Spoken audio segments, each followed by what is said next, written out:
Dan kowe iki sinau nunggangi, aja sinau ditunggangi lah. Sekarang ini kan sing marake bangsa Indonesia ditunggangi wong sak donya, kuwi lak mergo ana negara to. Nek ora ana negara lak ora kaya ngene iki. Setiap orang menjadi tidak berdaulat karena kedaulatan ada di tangan pemerintah. Setiap orang tidak punya kedaulatan sekarang. Bahkan milih pemimpin pun Anda tidak berdaulat. Dipilihkan loro kowe kon milih siji, kuwi dudu kedaulatan kuwi. Nah kedaulatan yang mau pasar sakarepmu tuku panganan apa kan begitu.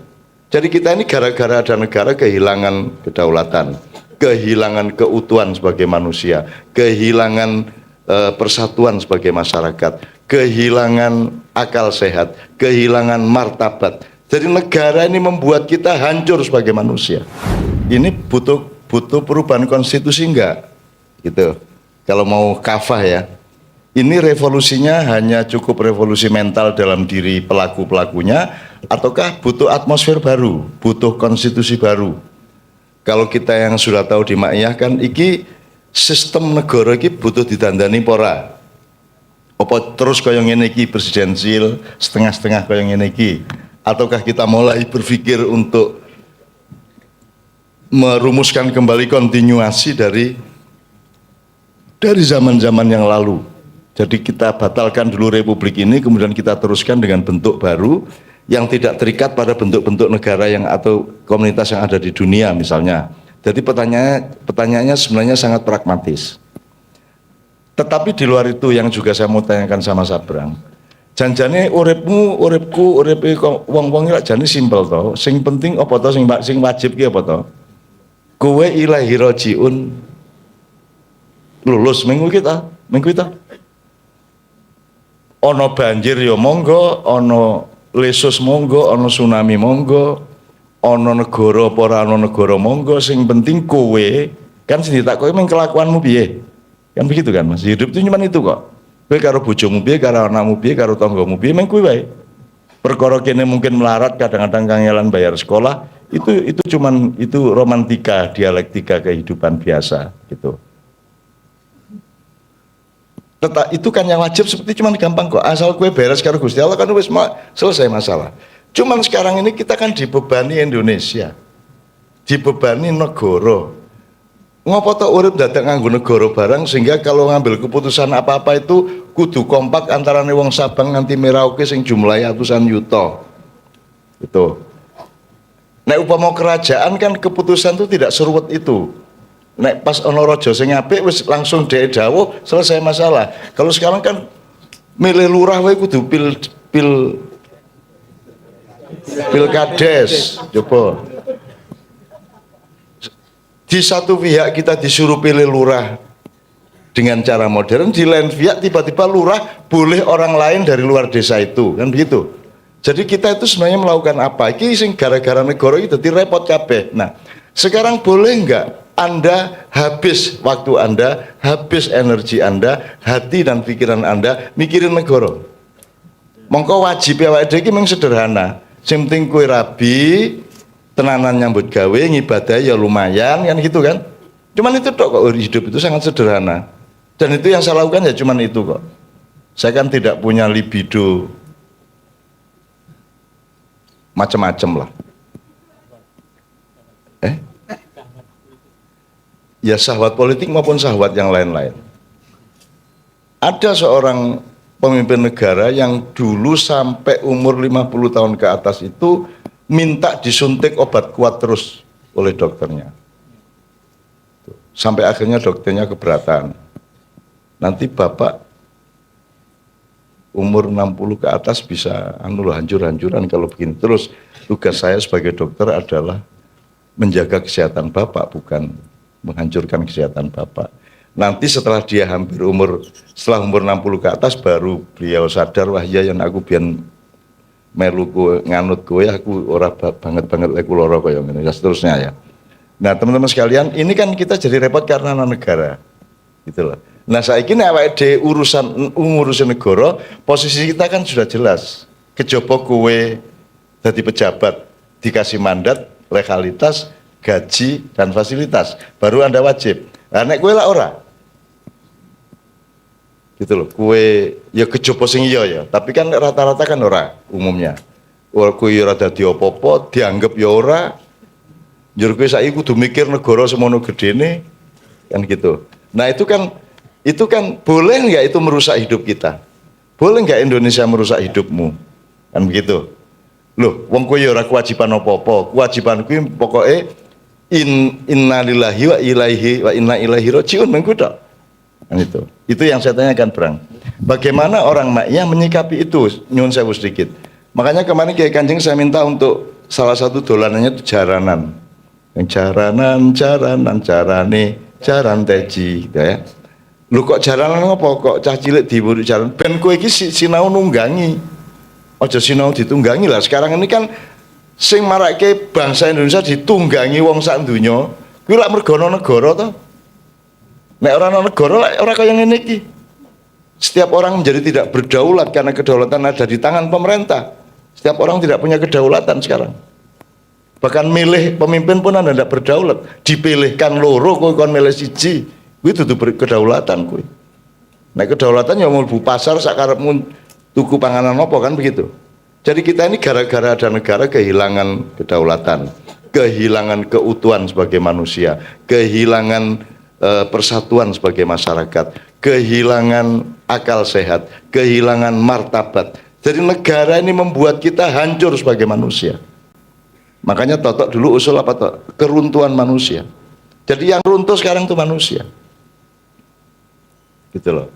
Karena tidak dikenal manusia, yang dikenal itu presiden, pengusaha, caleg, gitu ya.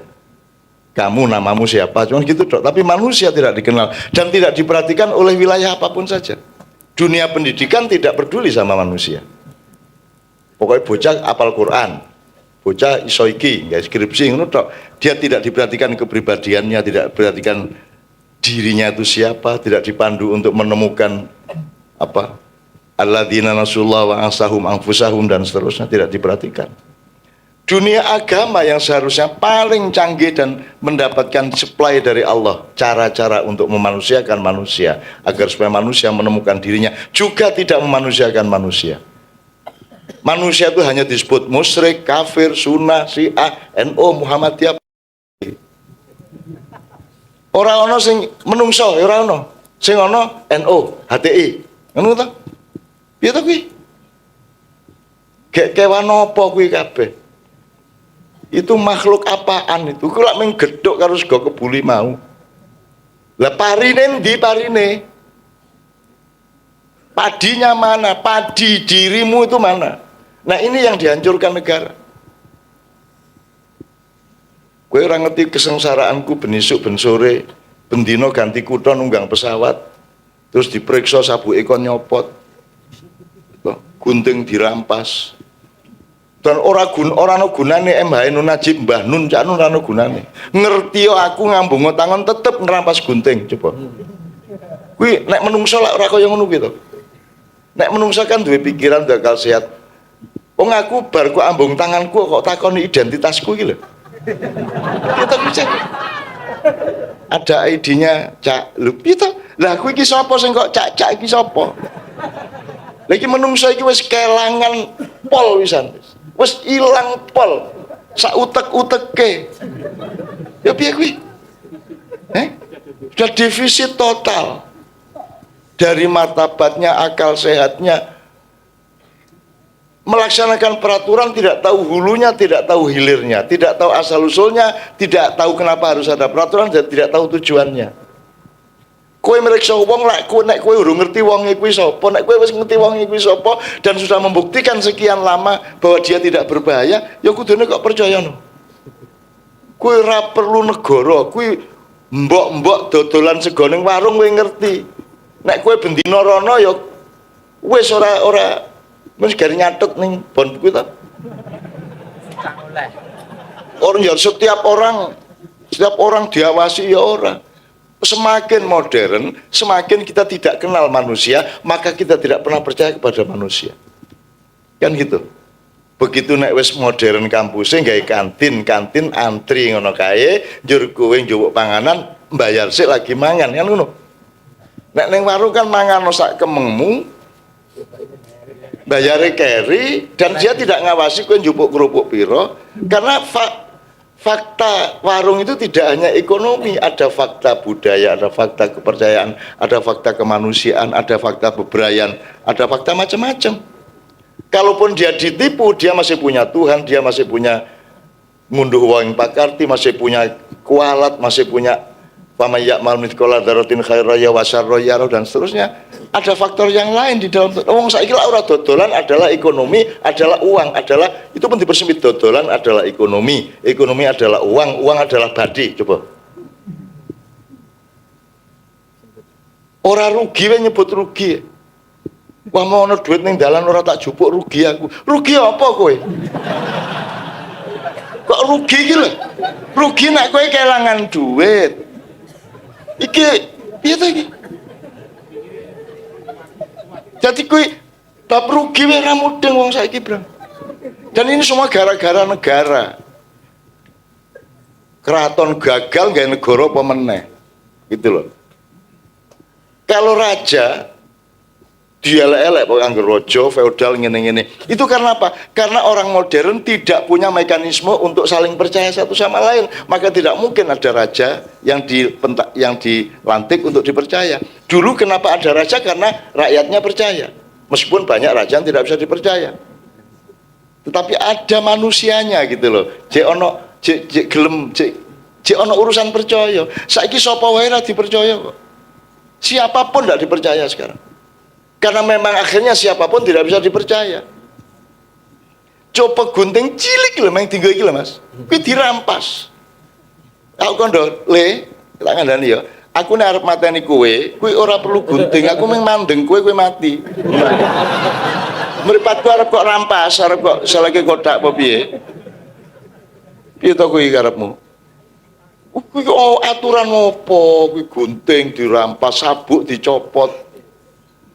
Ya untung saya adalah orang yang sangat sabar, orang yang sangat ngalah, orang yang sangat menampung. Tapi kan tidak seluruh waktu, ada saat-saat aku mau ono gunting pancen rasa diperiksa tak gawa, rasa macam-macam tak tinggal. Nggih.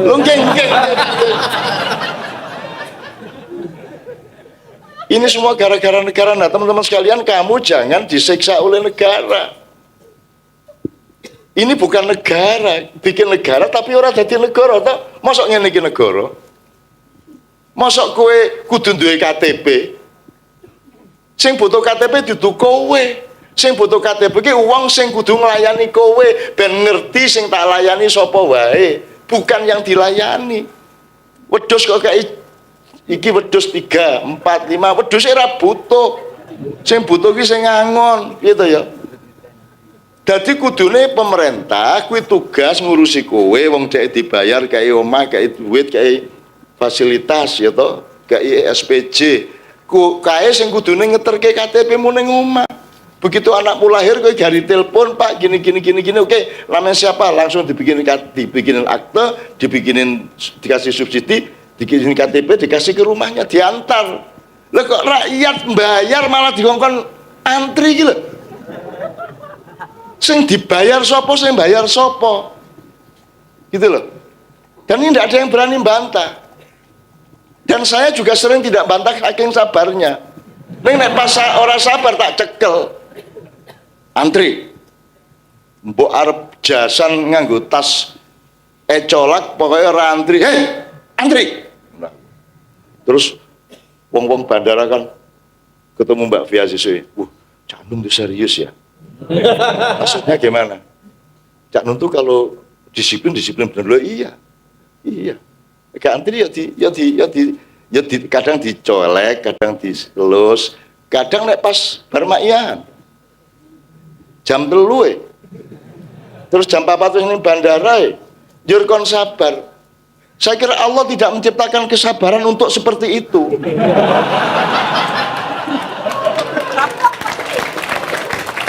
Ada momentum dan konteks untuk sabar diterapkan. Tidak semua hal kita harus sabar, gitu ya. Gelas dipecah terus, ya iso sabar terus. Gitu ya teman sekalian. Itu maksud saya, Brang. Saya tanya sama Sabrang, Jadi bagaimana teman-teman Mak Yah ini? Anda harus beres dulu ya dirimu dengan Allah, beres dulu karo Kanjeng Nabi, karo uripmu, keluargamu beres sik. Bar kuwi nek kowe arep sedekah nang negara, sing cilik-cilik kan gampang, nek sedekah nang sesama manusia kan mudah, Mas. Tukang parkir kok tambahi, mengono tak gampang, warung kok tinggali kan. Nek sedekah aslinya kan gampang. Cuman sedekah kepada Indonesia kan ruwete ora karu-karuan. Sukar sekali. Engkau ngomong ngene lho kudune jare radikalis. Piye to iki? Iki jadi untuk Anda pribadi gitu itu. Kewajibanmu sudah jelas sama Allah itu beres dulu, baru sedekah kepada negara. Nah malam ini, nek kita harus sedekah secara nasional kepada negara, itu hitungannya piye? Akan kita lakukan atau tidak, enggak tahu juga. Sebenarnya malam hari ini kita akan punya tamu yang konteksnya sebenarnya ini, cuman beliau tiba-tiba istrinya sakit. Karena kita akan hitung-hitungan keuangan nasional, kita akan hitung-hitungan beneran. Aku lah ramu deng duit. Ngelbokke kartu nang ATM warawani lah. Moh aku dinggo ndak mlebu njur iso njupuk. Ku njur tak. Soalnya aku nek nang Amerika biyen tuku rokok kok ora metu rokoke, nolah-noleh aku. Dolek watu. Pecah. Ono sepur kok aku diperlakukan ora apik. Nek kuwi tempat duduknya yang pakai karet dan apa itu tak sileti.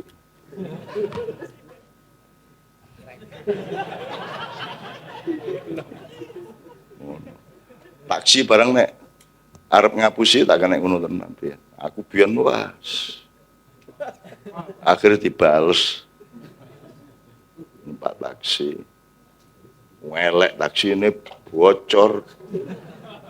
Joge kelebus banyu, ora ana bempere, ora ana pire. Gladak.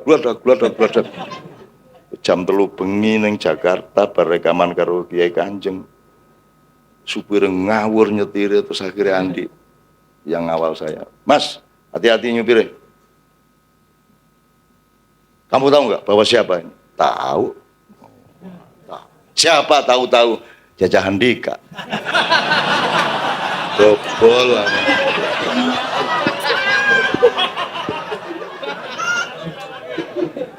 Aku seneng tenan wong. Wah, seneng wong jan pengetahuane top tenan. Aku Jajah Handika loh.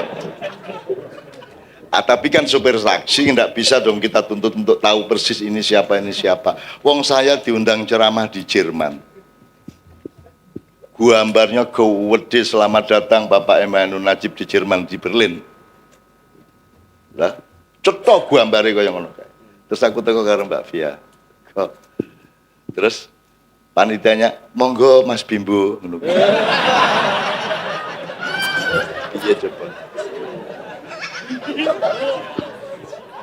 Iya coba. Terus arep diapake menungso kaya ngene. Makanya saya itu mohon sama Allah, ya Allah, mbok sudah bikin hibrida baru. Kan dulu Homo erectus gagal, Homo apa gagal. Sekarang ini Homo sapien, ketok ya ora jelas iki mbok gawe sing anyar. Ning kula daftarke Cah Maia. Jadi nanti kalau ada kehidupan baru, ada makhluk baru, manusia baru, Anda diwujudkan dan dijilmakan kembali menjadi bagian dari makhluk yang baru itu karena Anda sudah lebih siap memimpin masa depan. Ini syirik ini. Ngono kok. Syirik ya kayak kewan nopo syirik. Ngene syirik, ngono syirik. Nyekel keris syirik. Sembarang kok syirik saiki ya Allah. Padahal orang itu saya jelas MH tidak di MH-kan. Apa enggak syirik itu? Dicacah handikakan coba. Musyrik besar. Saya ke daerahnya TGB sama Mbak Via, ke Mataram. Ibu-ibu lirik-lirik, ngobrol-ngobrol, nuting-nuting, ini. Begitu pesawat turun, semua berdiri, Mbak Via didekatin. Ibu itu suaminya ya? Iya Bu. Kenapa Bu? Bos Mulyadi ya.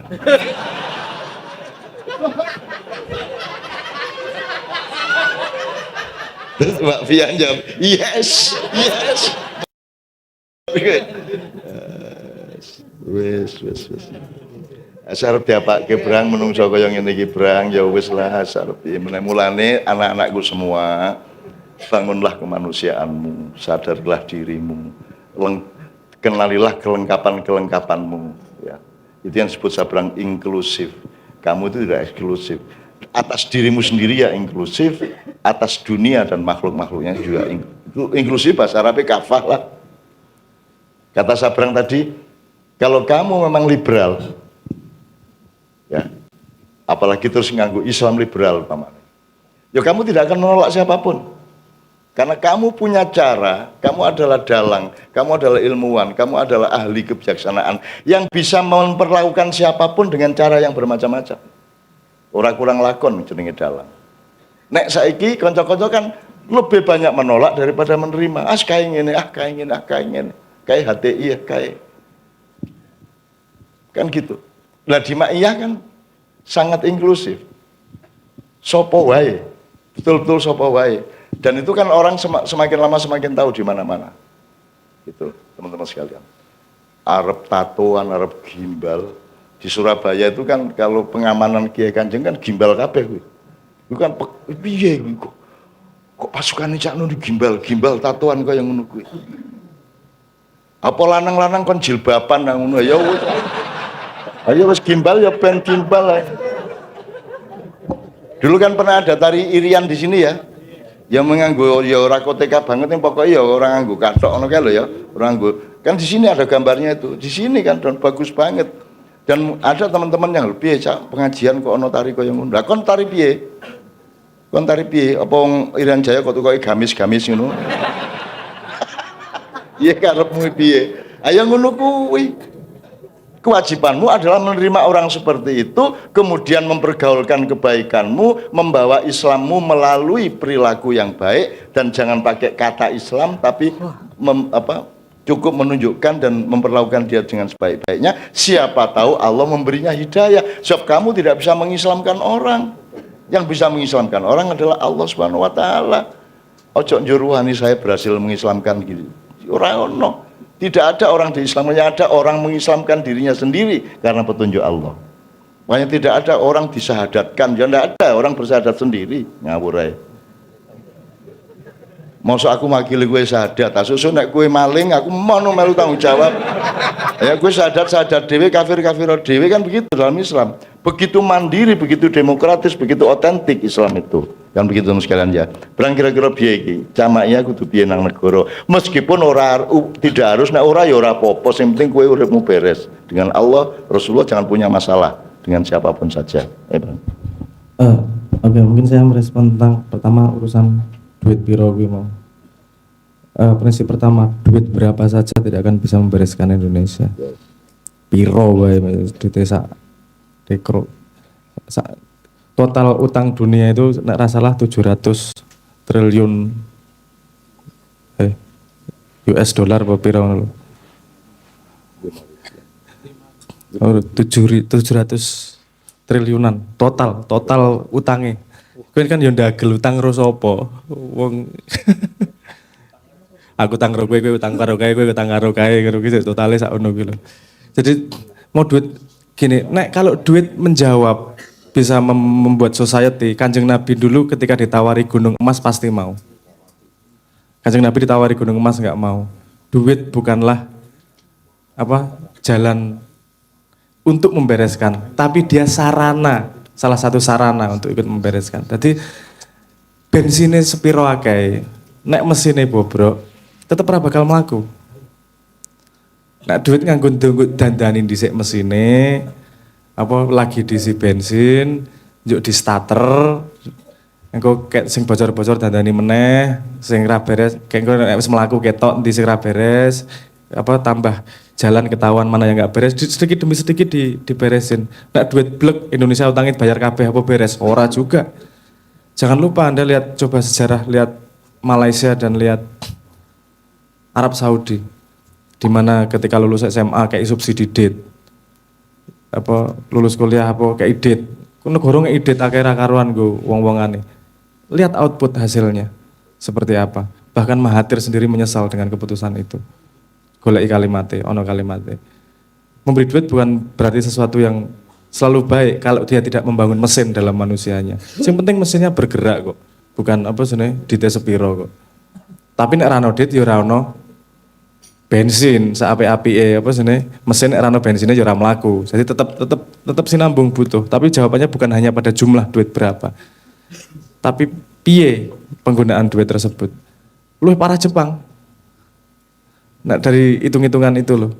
Tapi butuh pembahasan dari dunia ekonomi yang rada jero untuk itu.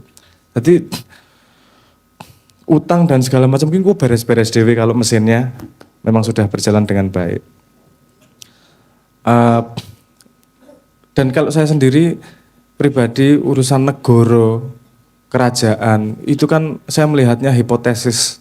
Itu kan perkembangan peradaban manusia mencoba mencari bentuknya, mencari bentuk bagaimana untuk menata komunitasnya. Kemudian kerajaan, terus kemudian jajal demokrasi karena teknologinya cukup ketika ono mesin cetak, jadi informasi gampang tersebar, terus demokrasi mulai tersebar. Demokrasi ada baiknya juga dibandingkan kerajaan. Salah satunya perpindahan kekuasaan dalam demokrasi itu tidak menghasilkan pertumpahan darah. Itu yang beda karo kerajaan. Kerajaan ganti rojo ada pertumpahan darah. Efeknya gimana? Kalau ada pertumpahan darah ganti rojo, riset sekon nol meneh ki sejarah. Nol meneh. Memang demokrasi adalah jenis pemerintahan yang tidak efektif. Opo-opo rembuk. Keputusan nek rojo kan kari 10 menit diputuske beres. Nah demokrasi rembuk, suwe 10 tahun lagi rampung wis masalahnya wis liwat. Iki dadi nek misalnya demokrasi bojomu apa jenenge arek nglairke kowe demokrasi rembuk iki kudu disesar apa ora iki? Wah, demokrasi berdebat wis salah mencotot iki. Selama digetak satpam metu, kaget wah metu satpam. Nah, apa namanya? Memang ada kelebihan dan kekurangannya. Tapi ada satu hal yang kita dari ambil demokrasi, dari sudut pandang kedamaian kita ambil ya, bahwa perpindahan kekuasaan tidak menghasilkan pertumpahan darah, walaupun keributannya masih terjadi. Tapi ada satu hal dari keuntungan demokrasi yang apa namanya yang tidak kita ambil gini. Kalau kerajaan pergantian kekuasaan menghasilkan pertumpahan darah dan pertumbuhannya tidak kontinu. Karena rencana raja berikutnya pasti memotong raja yang kemarin. Betul enggak? Wes ganti program sama sekali, mulai sekon nol. Demokrasi seharusnya, ya ngono, ingin punya rencana besar, rencana 10 tahun seperti apa, rencana 15 tahun seperti apa, itu pergantian kekuasaan, rencana yang baik diteruskan, kudune ngono. Orang malah ngeklaim prestasi. Nah itu menurut saya salah satu demokrasi yang belum baik di Indonesia adalah kontinuasi tersebut. Karena ganti kurikulum wis ping pira wae. Contohnya, belum tentang planning-planning yang lain. Ini saya kasih contoh yang saya dengar ya, ceritanya begini. Misalnya kita nggak bisa swasembada pangan, gitu. Angel banget yang jenenge swasembada pangan. Di Cina sekarang sudah swasembada pangan. Kita produksi beras misalnya itu sehektar sekitar 4, 5, 6 ton lah ya. Di Cina sekarang sudah 15 ton. Satu hektar itu. Bagaimana? Mereka punya rencana panjang. Mereka 10 sampai 15 tahun itu merencanakan itu. Bagaimana caranya Bulognya bayari harga mahal. Harganya harga ekspor ke negara C. Jadi kan nek menghasilkan produk ngekspor negara A iki ya sing larang-larang Eropa, Amerika dan seterusnya ke negara B, negara C itu ke Indonesia dan seterusnya. Jadi petani hasilnya berapa sama mereka dibeli sama Bulog dengan harga ekspor negara C. Setelah itu dilempar ke masyarakat dengan harga rendah. Jadi tombok iki, memang rugi awalnya. Tapi efeknya petani jadi punya duit yang lebih. Karena dia tidak bisa mengembangkan lahan, dia bisanya intensifikasi. Dia mengambil sarjana pertanian dibayar mahal karena dia punya duit. Tapi piye carane pokoknya lemahku hektar produksinya meningkat. Tahun berikutnya naik 6, naik lagi 7, naik lagi 8. Butuh 10 sampai 15 tahun sampai sekarang ini sekitar 13-14an ton. Itu luar biasa banyak sudah swasembada. Nah itu program 15 tahun, nah Indonesia mungkin terjadi. Ngopo? Maksimal presiden neng 10 tahun, nek rong periode. Nek aku duwe program 15 tahun, aku sing duwe prestasi presiden berikutnya. Jadi kita tidak punya planning rencana jangka panjang, setahu saya. Karena ada resiko tersebut. Nah, aku planning rencana 15 tahun lagi gini, 20 tahun lagi begini. Iya nek presidenin terus berikutnya neruske. Nek ora. Nek neruske engko diklaim dadi apa jenenge? Dadi prestasinya dia. Aku iso ngeki contoh, misalnya sekarang prestasi apa-apa, mana yang klaim, mana yang bener, nah aku iso nyebut kene yo ora penak lah, kuwi urusan politik aku gak melu-melu lah. Tapi itu memang salah satu budaya yang masih kita cuaca yang sangat tidak baik itu tadi. Sehingga negara tidak punya planning panjang ki yo arep piye. Negara kok planningnya 5 tahunan. Seorang presiden sepemahaman saya dia harus punya planning paling enggak 25 tahun dia mau ngapain. Negara iki aku mbangun iki saiki 20 tahun ning ndi arep dadi apa. Jepang mau program Piala Dunia 20 tahun loh programnya. 20 tahun kas aku juara dunia. 20 tahun programnya. Kita 5 tahun ganti menteri, aku sing bangun, aku sing ngetok prestasi kan malah ngono kok. Nah karena cuacanya memang tidak mendukung untuk seperti itu, bisa kita punya solusinya, tapi nanti kita cicil sedikit demi sedikit. Nah apa yang Mak Yah bisa lakukan, menurut orang-orang Mak Yah, menurut saya basicnya dulu lah.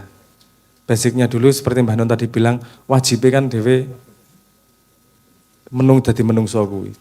Jangan lupa, yang namanya ekosistem itu terdiri dari makhluk-makhluknya. Nah ekosistem manusia terdiri dari orang-orangnya. Dari segi besar ekosistem, kalau ada satu rumah kaca, sekelompok orang yang memang sudah membangun cuaca yang baik, itu juga efeknya tidak bisa kita bayangkan berikutnya seperti apa. Jangan menganggap sesuatu itu kecil hanya karena kita tidak bisa melihat hasilnya. Iso wae kowe nandur jati sing panen anakmu iso. Jangan menganggap tidak berprestasi. Karena ketika kita tidak menanam, yurano sing panen. Jadi melakukan hal seperti yang sekarang kita lakukan, menurut saya itu sudah sangat membantu. Nanti kita cicil sedikit demi sedikit. Tidak ada silver bullet, tidak ada satu jawaban untuk menjawab Indonesia yang sekompleks ini. Sidik-sidik, satu baut demi satu baut. Neng nek dhewe gelem melakoni satu baut demi satu baut, lama-lama mesin itu akan menjadi baik dan Indonesia akan menjadi lebih maju. Ngono wae paling. Oke, teman-teman sekalian, ini Kiai Kanjeng berkewajiban untuk segera ke Sidoarjo karena mereka akan ke 3 kota besok, Sidoarjo, Gresik, Surabaya. Sehingga untuk masalah teknis mereka hanya bisa 1 nomor lagi kalau masih tersisa para playernya, 1 nomor lagi. Kemudian kita persilahkan mereka mengikuti alat jenenge yo pengamen ya. Kita tetap berprihatin dan ikut berempati kepada Pak Nevi ya, sudah pulang ya, karena beliau ditinggal oleh istri tercinta, oleh ibunya, anak-anaknya. Mudah-mudahan Pak Nevi diberi kekuatan, diberi kesehatan. Saya tidak tahu apakah perlu diberi istri yang baru oleh Allah apa tidak, saya tidak ikut mengambil keputusan. Pokoknya ya Pak Nevi sekarang di luar kehilangan istrinya, Pak Nevi bisa menjadi lebih konsentrasi ke Kiai Kanjeng dan besok juga ikut tur. Ini nanti langsung dia tidak pulang tapi langsung ke Kadipiro untuk berangkat ke Surabaya. Karena kalau pulang juga tidak ada yang menunggunya. Gitu. Teman-teman sekalian, yang ingin kesiko bahasa Indonesia. Yang ya sembuh. Saya bukan ini bukan riak, bukan sombong, bukan takabur, bukan apa ya. Tapi kalau kita mempelajari secara objektif,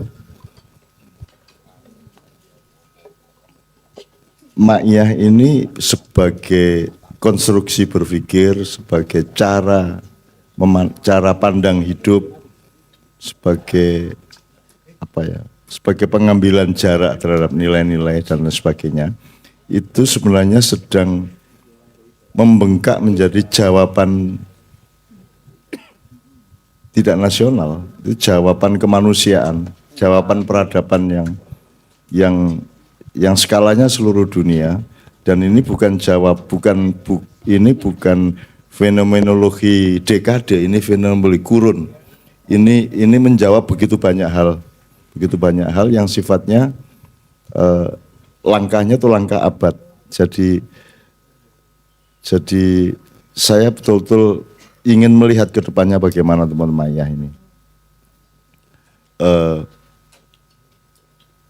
Iki Anda tahu itu bukan milik saya. Ini Allah mengantarkannya dengan petugas-petugasnya kepada Anda semua.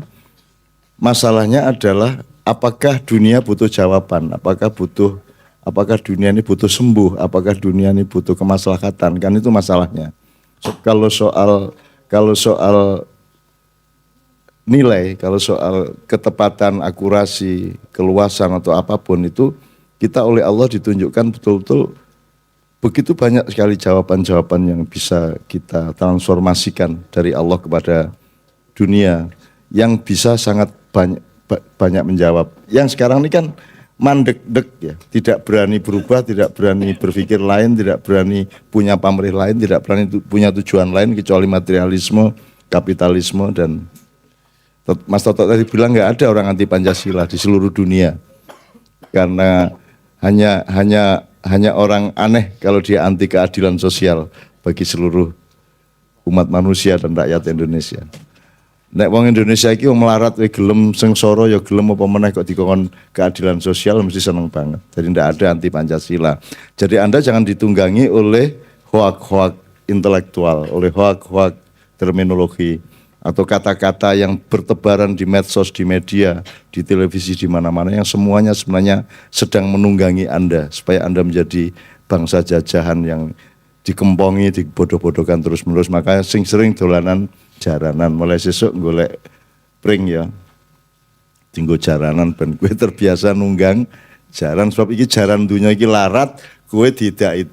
Nah gue saya kudu mencolot nunggang jaran, menunggangi dalam arti positif, mentakaburi. Pak Muzamil tolong nanti dijelaskan. Takabur itu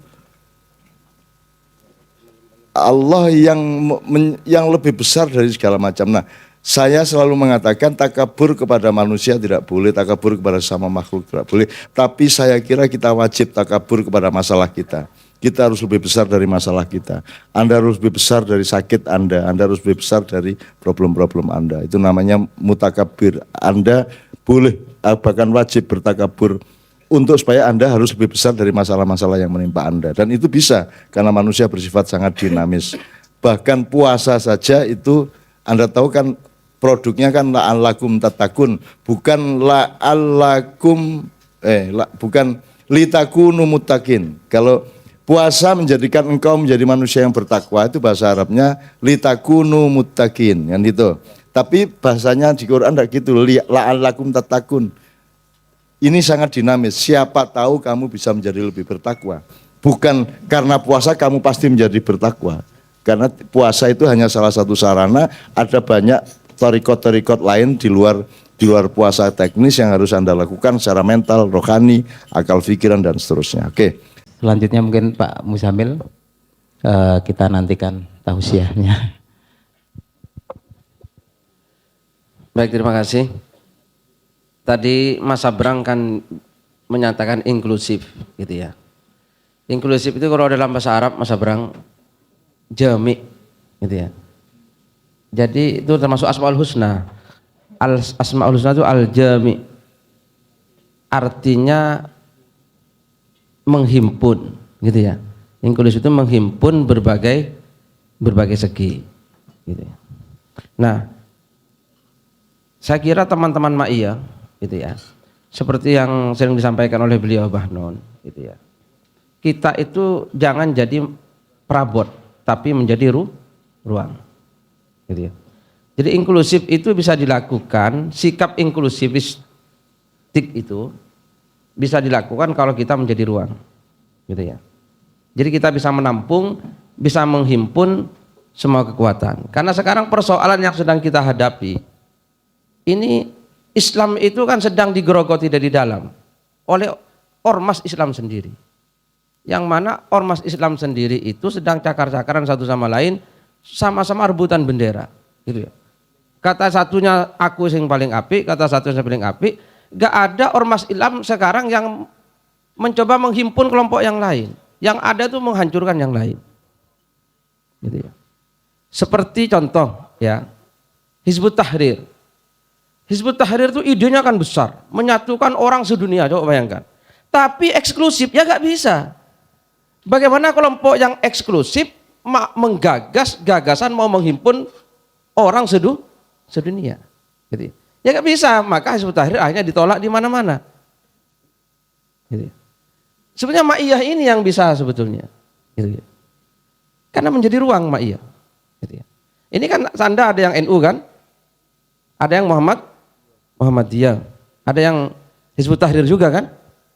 Nah iya. Ada yang apa lagi? MTA. Ada FPI kan ini? Ada kan? Ada FPI. Mesti ada, hanya gak mau ngaku. Ini gak mau kena. Nah ini namanya jami, apa? Jami, menghimpun. Nah Hizbut Tahrir, saya bukan apa ya, dia punya gagasan besar internasional, satu apa khilafah Islamiyah sedunia, gitu ya. Tapi dia eksklusif, gitu ya. Dia selalu mengangkat-ngangkat benderanya sendiri. Akhirnya tabrakan dengan bendera lain, nggak mungkin bisa dicapai. Maka dia tabrakan dengan kelompok yang lain. Gitu ya. Nah, alhamdulillah Ma'iyah kan tidak melakukan itu. Dan Ma'iyah kan tidak akan pernah tabrakan. Karena Ma'iyah tidak menjadi perabot, tapi Ma'iyah menjadi ruang.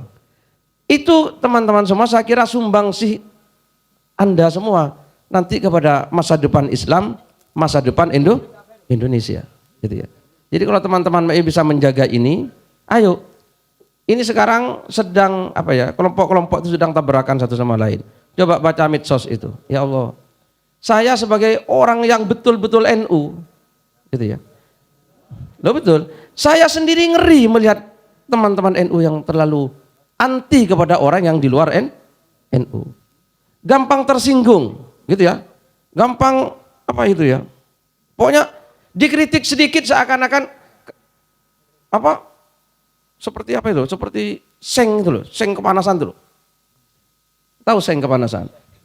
Disenggol sedikit, ronang gitu ya. Suaranya nyaring sekali gitu ya. Nah ini kan ini ada apa kok seperti ini? Gitu ya. Nah, saya kira sekarang yang diperlukan, ayo masing-masing jadi ruang. Teman-teman yang di sini NU, yang Muhammadiyah, kan ada semua kan FPI ada semua.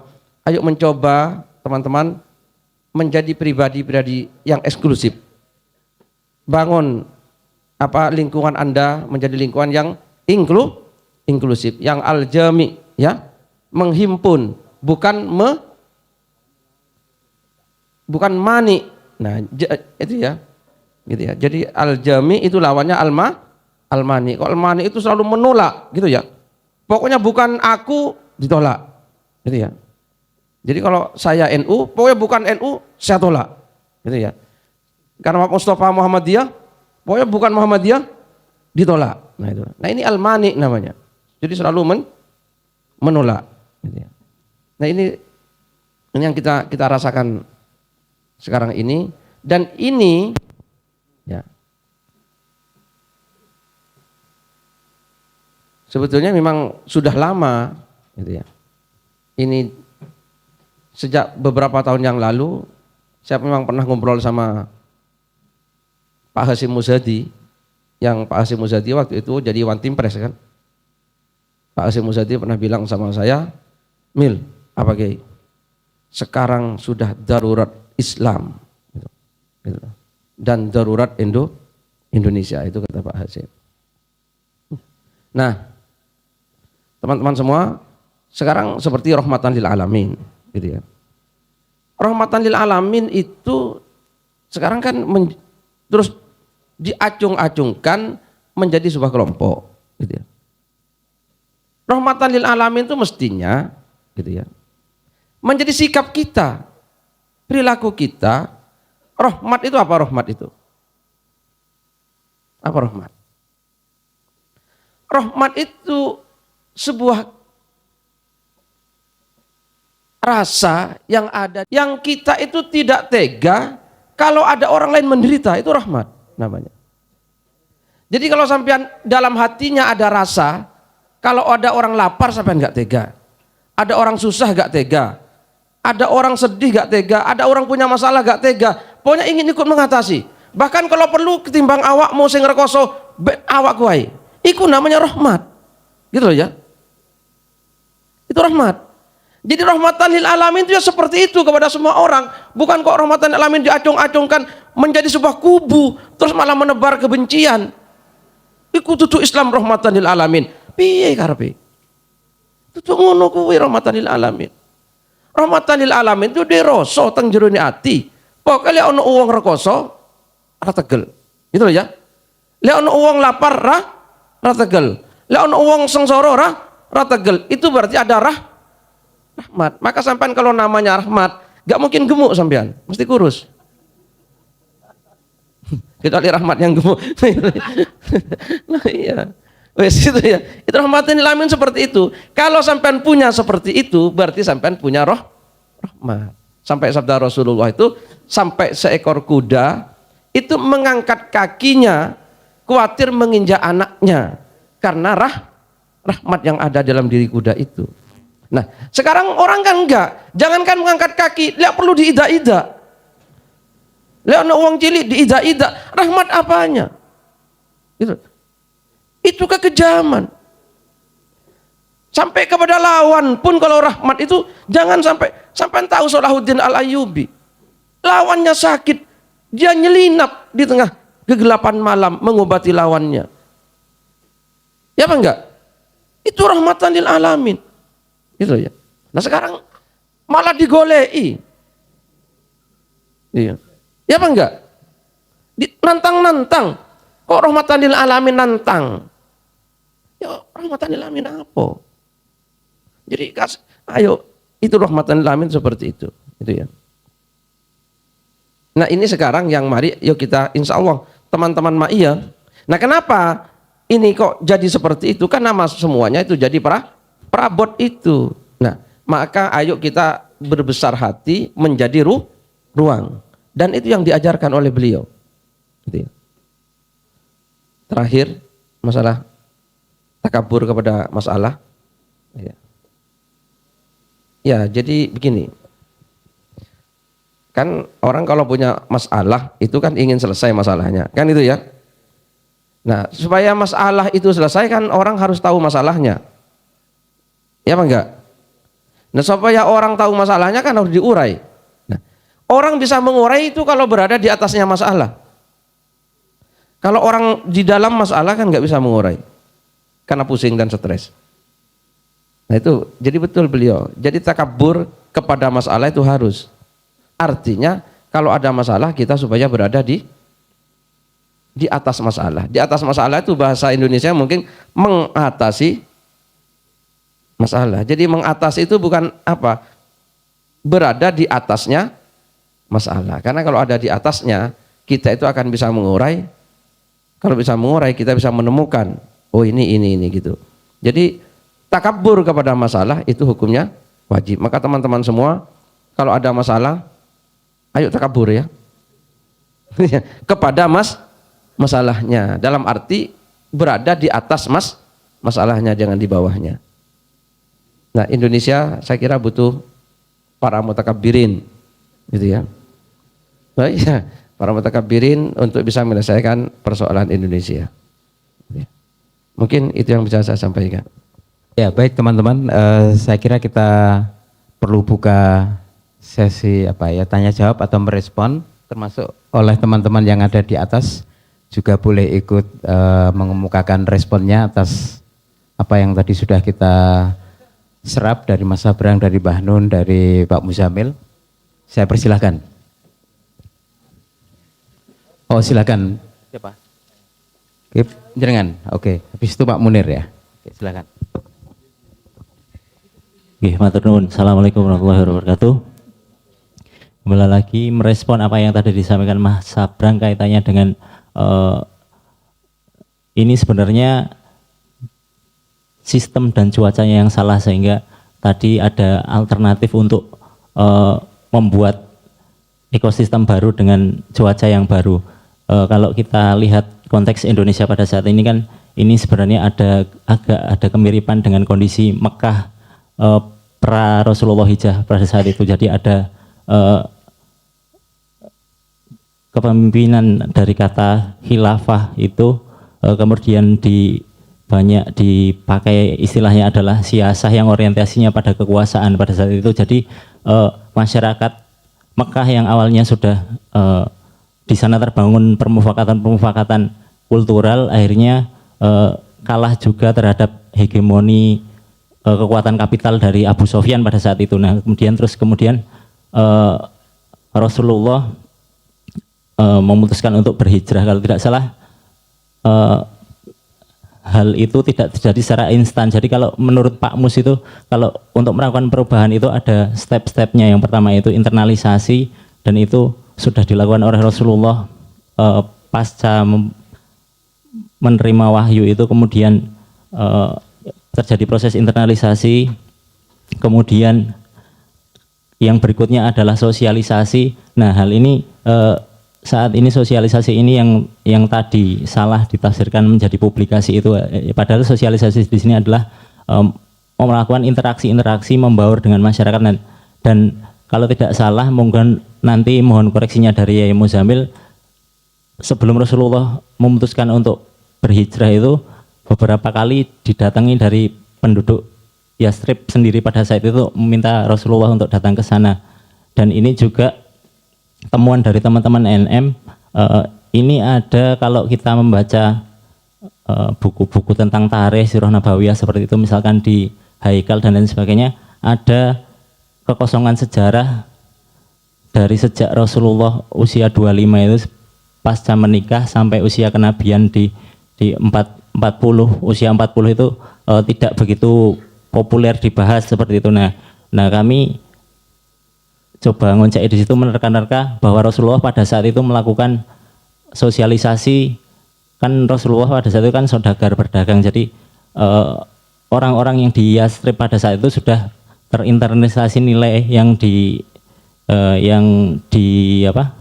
dibawa oleh Rasulullah, karena tadi yang disampaikan oleh Mbah Nun adalah sebuah masyarakat yang berlandaskan kepercayaan. Nah, pada saat itu kan Rasulullah sebelum memperoleh wahyu pun sudah bergelar Al-Amin, artinya sudah memang benar-benar dipercaya, sehingga pada saat itu ketika datang ke Yastrib yang di sana sangat heterogen dan banyak permasalahan, Rasulullah ke sana orientasinya tidak lagi kekuasaan tapi menawarkan sebuah pola hidup baru, cara berpikir baru yang di sana dengan cara membuat orientasinya pada permufakatan.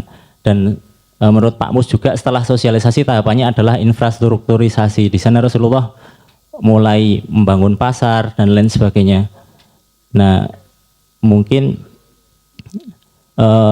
yang bisa kita upayakan sebagai jamaah ma'iyah, kita anggaplah iki ceritanya kita sedang berhijrah. Kita kan sudah melakukan internalisasi dari nilai-nilai ma'iyah, kemudian selanjutnya kita bersosialisasi, yaitu mempererat pasduluran kita dengan saling menyengkuyung antar mungkin dari teman-teman antara simpul, antar jamaah dan lain sebagainya. Selanjutnya melakukan infrastrukturisasi, artinya kita menjadi entitas yang punya kedaulatan, baik itu di bidang pangan mungkin, kemudian di bidang ekonomi, agar orientasinya tidak untuk melawan negara, tidak untuk mengalahkan negara, tapi harapannya juga tidak bisa dikalahkan oleh negara seperti itu. Itu temuan dari teman-teman NM. Dan sebenarnya kemarin juga ada beberapa kita mengkaji istilah-istilah yang terkait dengan urip bebrayan itu. Jadi ada istilah, mungkin nanti Pak Muzamil bisa membantu kaitannya dengan negara itu. Kan kalau di Al-Quran disebutkan ada Korea, kemudian bilat itu Pak, limitasinya seperti apa. Terus yang jelas sepertinya kami menemukan ketidaksesuaian antara negara yang dimaksud dalam Al-Quran dengan negara yang dipahami oleh masyarakat pada saat ini. Itu kemudian harapannya setelah kita berhijrah, kita membangun Madinah, sopo ngerti kita ya besok bisa dapat Allah menghendaki kayak Fathul Makkah, Yo, alhamdulillah. Gitu aja. Mohon bantuannya Yai Muzamil. Matur nuwun. Ya, terima kasih Mas Heri atas respon dan pertanyaan yang terakhir. Saya juga ingin memberikan informasi. Jadi tadi teman-teman NM sudah melakukan penemuan atau pengkajian sejarah di mana Rasulullah pada usia antara 25 sampai 40 itu sudah melakukan sosialisasi dan bahkan tadi diceritakan sudah didatangi oleh orang-orang Yasrib sebelum hijrah ya. Penelitian yang sama juga dilakukan oleh Yai Tohar. Yai Tohar pernah bercerita bahwa memang sebelum ke Madinah, sebelum hijrah, Rasulullah juga sudah tandur di sana, tandur benih-benih UKM dan lain sebagainya. Artinya ada gap sejarah yang kita terima mengenai hijrah, mengenai sejarah Islam itu yang kita perlu lengkapi. Oleh karena itu kita bersyukur bahwa Syekh Nur Somad Kamba itu memiliki hak khusus untuk menerjemahkan Sirah Nabawi yang diterjemahkan oleh beliau menjadi sejarah otentik, dan di situ kita bisa mempelajari bahwa pemahaman kita mengenai sejarah Islam sejauh ini itu masih banyak bolong-bolongnya, bolong psikologis, bolong dalam tanda petik common sense atau akal sehat kita itu masih belum maksimal, dan saya berharap teman-teman bisa menyelami salah satu buku yang penting itu. Contoh yang paling sederhana yang saya bayangkan gap itu misalnya gini, kalau kita mendengarkan Abu Bakar atau para sahabat itu masuk Islam gitu, bayangan kita itu kan ada sebuah organisasi bernama Islam dalam tanda petik, lalu orang berbondong-bondong daftarin, kan seperti itu tanpa kita sadari, padahal yang berlangsung kan bukan, yang berlangsung adalah peristiwa di mana Rasulullah itu dengan akhlakul karimahnya, dengan kualitas kemanusiaannya itu mampu mentransformasi orang-orang itu sehingga dia terserap atau tertarik untuk mendalami apa yang disampaikan Rasulullah lebih mendalam. Nah itu contoh sederhana.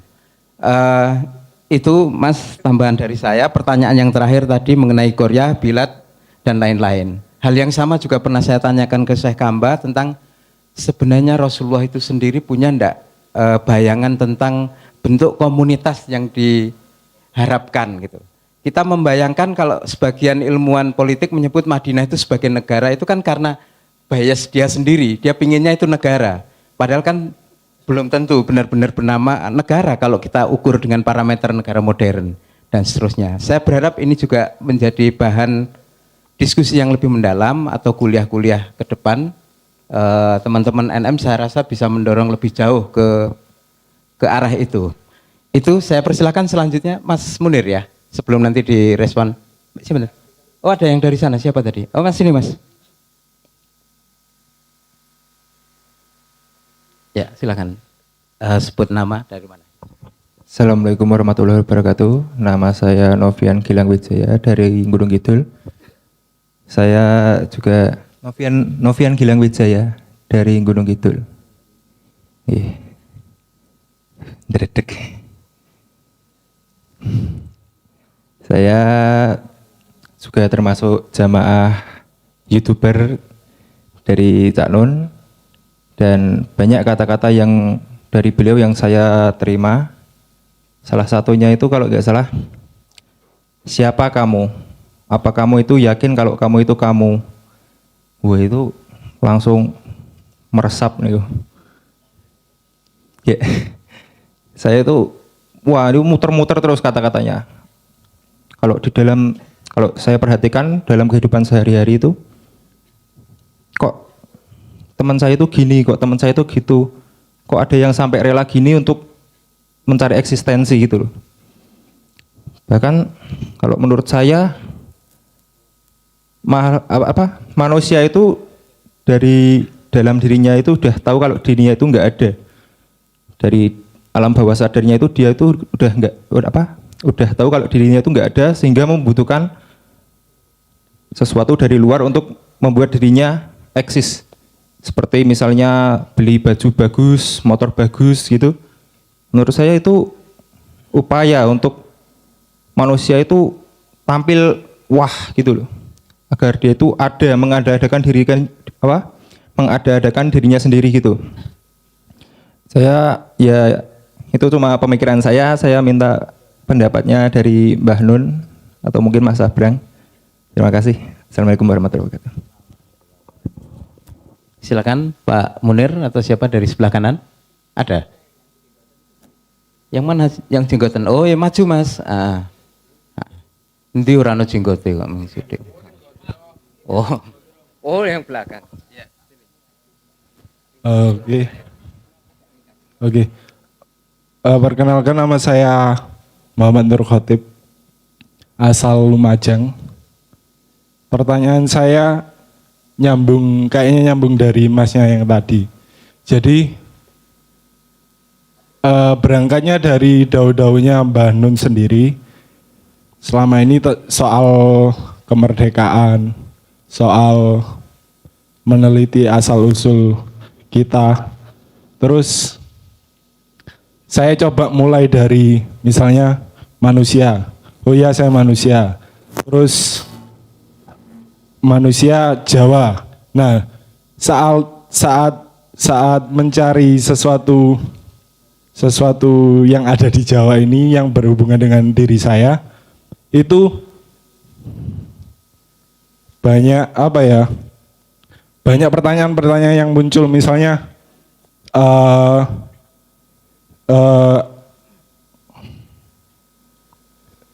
kok alih ya? Misalnya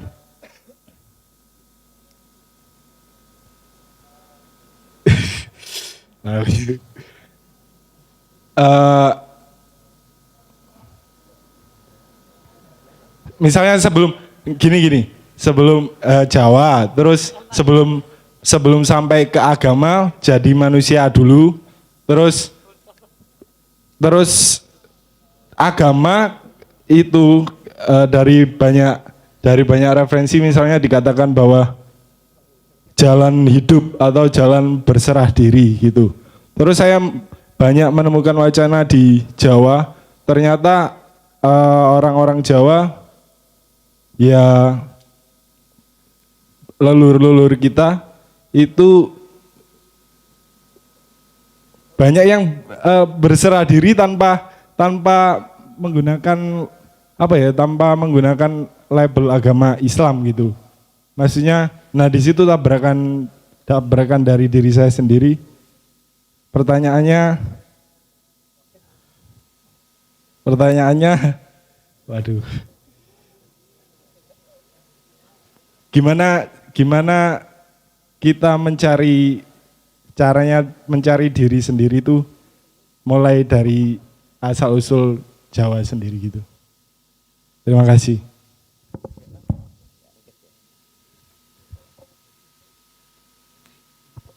Bismillahirrahmanirrahim. Assalamualaikum warahmatullahi wabarakatuh. Nami kula Imam saking Jogja. Saya sifatnya mungkin urun rembuk juga. Tadi saya nyambung yang misalnya dari Cak Nun tadi, saya sangat yang men-trigger saya kesini adalah ketika Cak Nun tadi konsep warung yang ada unsur bebrayan dan seterusnya. Terus juga mungkin menyambung Mas Abrang yang kebahagiaan itu salah satu aplikasinya adalah senyum dan seterusnya itu.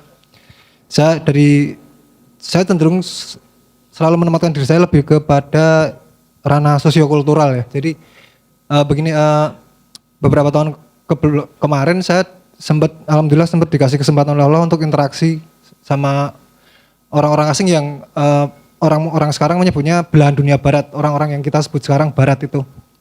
Seperti itu. Maksud saya adalah ini saya temuan dari saya. Banyak temuan, tapi yang saya tergelik untuk membagi malam ini satu saja. Pernah saya pertajam dialog dengan sampelnya satu aja. Dia ini remaja dari Virginia, USA. Jadi dia pertukaran pelajar di SMA Kalasan kalau tidak salah, dan selama tinggal di sini itu dia mungkin kalau agak-agak wow, kalau istilah anak-anak sekarang itu dia merasa wow bahwasanya kultur kita sopo aruh ini loh buat dia ini istimewa sekali, dan dia merasa kok dia secara lugu karena masih remaja ini anak, jadi bilangnya ke saya, kalian itu di mata saya seperti kayaknya kok satu sama lain sama saling kenal sekali gitu loh. Itu kenapa dia merasa itu hal yang luar biasa buat dia, karena dia di Virginia. Mungkin teman-teman di sini juga sudah tahu orang-orang barat itu kultur soparu seperti kita itu nggak ada. Dan ternyata saya kejar, saya tanya-tanya itu, ya itu efek dari tidak saling sapa itu si anak ini, saya lupa namanya.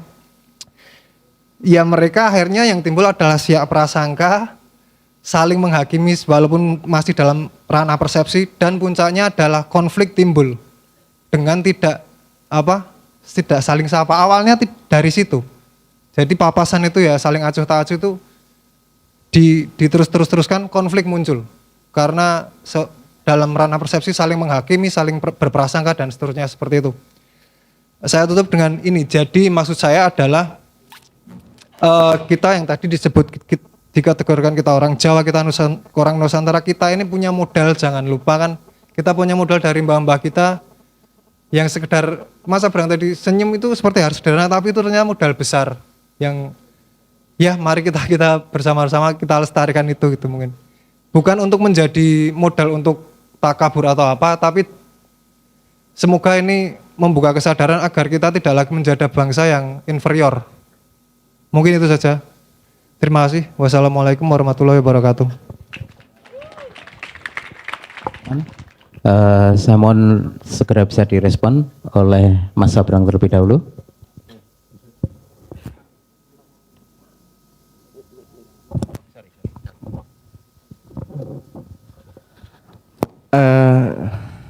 Gini, ada satu konsep yang perlu kita pahami bersama. Kita ini kakeane tontonan iki pahlawan-pahlawanan, perang-perangan. Jadi naluri kita berjuang ki urusane ngono kuwi lho, ngimpine gede-gede gitu loh. Apa sebenarnya harus gini, membuat gini, mendesain ini dan seterusnya. Padahal kita mendesain apapun yo angel, kowe ngongkon anakmu berbuat sesuatu ya ora iso kok arep mendesain terlalu banyak. Tapi ada mekanisme begini yang berjalan. Jadi ada dua hal yang pengen saya ceritakan sebagai kaki kuda-kudanya. Pertama, kalau ada peperangan, itu juga sampai terjadi sekarang. Kalau ada peperangan, musuhnya luka, itu tetap ditolongi karo PMI ra. Apa jenenge nabi? Palang merah ra, tetap ditolongi walaupun musuh. Tetap ditulungi itu walaupun musuh. Walaupun sebenarnya dalam kepentingan perang itu sangat tidak membantu wong musuh kok. Wong wis apa jenenge luka ya pateni sisan apa piye wong jenenge musuh. Nah, karena di situ ada hierarki yang jelas. Sebelum melakukan sesuatu kepentingan apapun, sebelumnya ada nilai. Jadi apapun yang dilakukan itu melalui sebuah nilai tertentu. Nah, nilai ini penting banget. Uang tidak punya nilai, dia hanya punya kepentingan. Dia tidak akan keluar karakternya, dia tidak akan cetha dek ya opone kuwi. Jadi kabeh iki kudu ngliwati nilai dhisik. Nah, arep jelas. Jadi Kanjeng Nabi menurutku juga orang dengan sengaja membangun sebuah bendera Al-Amin, enggak juga. Urusannya karena jelas nilainya dan dia melakukan apapun berdasarkan nilai utama itu. Entah itu kadang-kadang kok kalian nggak masuk akal ya, nulung musuh ki nggak masuk akal. Tapi nilai kemanusiaannya lebih penting daripada urusan menang kalahnya. Jadi mendahulukan nilai. Nah, ini meloncat yang kedua. Kenapa nilai itu sangat penting? Karena begini. Tak kayak contoh ada yang pernah melihara semut nggak? Oke, rada aneh ya melihara semut. Oke, ono sing tahu nonton semut ora? Semut kan sebuah society yang sangat-sangat ampuh toh, cerdas toh. Ono tentarane, ono division of labor, ono tentarane, ono pekerjane, ono ratune, ono sing tukang bertani barang, menumbuhkan jamur, nggawa panganan dan seterusnya. Anda tanya satu semut, ada yang punya konsep tentang society enggak? Ono pembagian kerja ngono ono ora? Rajane ono pembagian kerja kowe ngene, ono pemerintahane ngono ora? Tapi lihat, kepandaian society itu jauh lebih tinggi daripada intelligence society itu yang muncul. Itu jauh lebih tinggi dari intelijensi personalnya. Itu fenomena yang disebut sebagai emergence. Itu intelektual yang tidak muncul dari perseorangan. Itu intelektual yang muncul dari komunitas. Itu muncul sendiri, tidak ada yang mendesain satupun. Itu muncul sendiri. Mulane sinau bareng menurut Simbah. Nah, itu jalannya gimana kok bisa gitu? Karena semut punya nilai. Nilai semut itu sederhana tok. Silaturahmi dan gelem ngelakoni. Bagaimana society itu bisa berjalan? Karena terjadi keseimbangan. Sepiro tentarane, sepiro pekerjane, sepiro petanine. Mereka hanya patuh pada 2 peraturan, silaturahmi dan gelem dadi. Semut setiap ketemu kancane lak salaman toh. Salaman. Anggapnya sepele, salaman tok. Tapi lihat, ketika dia coba hitungan. Ketika dia kesalaman sekitar sama katakanlah 23 semut. Dek ora ketemu tentara, dek dadi tentara. Dek salaman, kok ora tahu ketemu petani iki, dek dadi petani. Sehingga keseimbangan itu terjadi. Bagaimana mereka bisa menyeimbangkan wong mereka nggak punya data statistik kok. Berapa jumlah tentara saat ini sehingga berapa yang butuh jadi tentara, berapa petani saat ini sehingga digeser dari petani pekerja menjadi petani, gak ono sing ngatur gitu. Mereka hanya ngikuti satu nilai. Hanya ngikuti 2 nilai. Salaman terus karo sapa sing ketemu. Dan ketika salaman wong akeh kuwi ora ono satu division of labor, ono tentara misalnya, dhek dadi tentara, berubah wes langsung pekerjaannya. Nah, hanya mengikuti 2 peraturan itu terjadi kepandaian yang lebih tinggi. Yang satu semut pun tidak bisa memahami kepandaianku. Itu fenomena itu disebut sebagai emergence. Nah, menurutku Madinah itu orang juga didesain sistem pemerintahannya seperti ini, nanti ini gini, enggak seperti state country. Dan Kanjeng Nabi kan gagasannya bukan negara. Gagasannya menungso mengikuti sebuah nilai. Kenapa? Karena society itu mengikuti sebuah nilai tertentu, akan muncul sebuah penataan yang lebih tinggi intelektualnya daripada perorangannya tersebut. Yang orang-orang itu tadi tidak bisa membayangkan bagaimana menatanya. Hanya dengan mengikuti peraturan itu tok. Wis dikai contoh karo semut, wis dikai contoh karo lebah. Lebah yang ngono. Piye mereka bisa menemukan melayu mabur sembarangan ketemu kembang ngandani kancane. Yuk sapa sing melayu rono. Mereka hanya mengikuti peraturan. Nek lebah dengan peraturan jogetnya. Peraturan coron jogetnya tidak mempelajari. Nah, terjadi society yang tertata, terjadi ekosistem yang tertata, terjadi kerjasama dalam sebuah society. Sangat-sangat mudah sebenarnya, tapi itu yang paling disepelekan. Bagaimana society itu mengikuti sebuah peraturan bersama. Kabeh konsisten mengikuti peraturan bersama itu yang dipatuhi. Maka terjadi society, maka terjadi intelektual yang lebih tinggi daripada intelektual masing-masing makhluk tersebut. Itu emergence. Nah, aku nyebutnya itu pure intelligence. Aku nyebutnya itu intelligence Gusti Allah kuwi. Kenapa? Karena bukan ciptaan orang-orangnya ini. Itu terjadi dengan sendirinya, itu emergence terjadi dengan sendirinya. Nah, bangun society nek bayangane ngatur uang, wah, kowe ngatur siji bojomu, anakmu wae kangelan kok arep ngatur segitu banyak orang. Dan saya melihat Kanjeng Nabi menata sedemikian rupa itu tidak dengan kekerasan, maksudnya tidak dengan peraturan, tidak dengan konsep. Ini ngajarke sebuah nilai yang kemudian diikuti bersama. Kemudian emergence muncul society Madinah. Apakah kemudian engko didesain gawe piagam Madinah? Enggak. Karena nilai itu terjadi interaksi, membutuhkan jawaban. Jawabannya gimana? Dari nilai-nilai tersebut dan orang-orang itu tersebut akan membuat jawabannya sendiri-sendiri, yang tidak terbayangkan sebelumnya. Pure intelligence itu, aku nyebutnya kepandaiannya Gusti Allah tenan itu muncul dengan sendirinya, bukan dari satu orang-orang tersebut. Nah, iki yang tidak heroik, ya. Berjuangnya di mana kan ngono tadi ya.